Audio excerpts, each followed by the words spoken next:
మున్నూరు కాపు ముద్దుబిడ్డ హిందూ బీసీ మహాసభ రాష్ట్ర అధ్యక్షులు శ్రీ బత్తుల సిద్ధేశ్వర్ పటేల్ కాంగ్రెస్ పార్టీ ఎన్నికల వాగ్దానంలో కామారెడ్డి డిక్లరేషన్ పేరుతో స్థానిక సంస్థల ఎన్నికలలో 42% రిజర్వేషన్ ఇస్తామని, బీసీల ఓట్లతో అధికారంలోకి వచ్చి 42% రిజర్వేషన్ అమలు పరుచుకుంటూ ఎన్నికలకు వెళ్లొద్దని గత 10 రోజులుగా గాంధీ హాస్పిటల్లో ఆమరణ నిరాహార దీక్ష చేస్తున్నటువంటి బత్తుల సిద్ధేశ్వర్ పటేల్ ప్రాణాలు కాపాడడానికి ఊరువాడ ఒక్కటవుదాం, ప్రభుత్వం కళ్లు తెరిచి సిద్ధేశ్వర్ ఆమరణ దీక్ష విరమింప చేసేలా 42% రిజర్వేషన్ అమలు పరిచి ఎన్నికలకు వెళ్లేలా పోరాడదాం.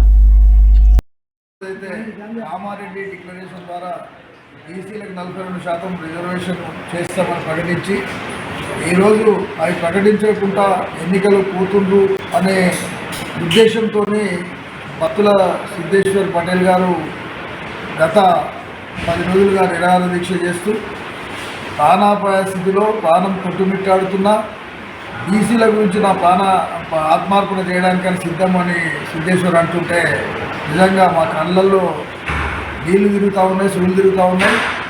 మరొక బీసీ బిడ్డని ఈ విధంగా పొడగొట్టుకుందామా, బీసీలంతా ఆలోచన చేయవలసిన అవసరం ఉంది.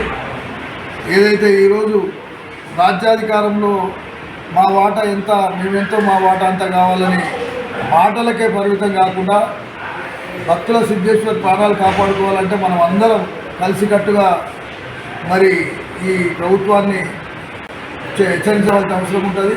ప్రభుత్వాన్ని ఏ విధంగా హెచ్చరించాలో కూడా మన ఉద్యమ రూపాలని చూపిస్తే కానీ ఆ బిడ్డ ప్రాణాలు దక్కాయి. కాబట్టి ఖచ్చితంగా మనం అంతా సమైక్యంగా సంఘటితంగా ఈ ప్రభుత్వానికి తెలిసే విధంగా ప్రయత్నం చేయాలని బత్తుల సిద్ధేశ్వరరావు కూడా ఏదైతే మరి ఆయన ధైర్యాన్ని చూస్తే మాకే ఆశ్చర్యం వేస్తుంది.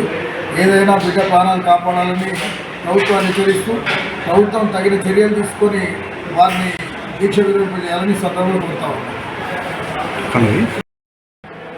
కాంగ్రెస్ ప్రభుత్వం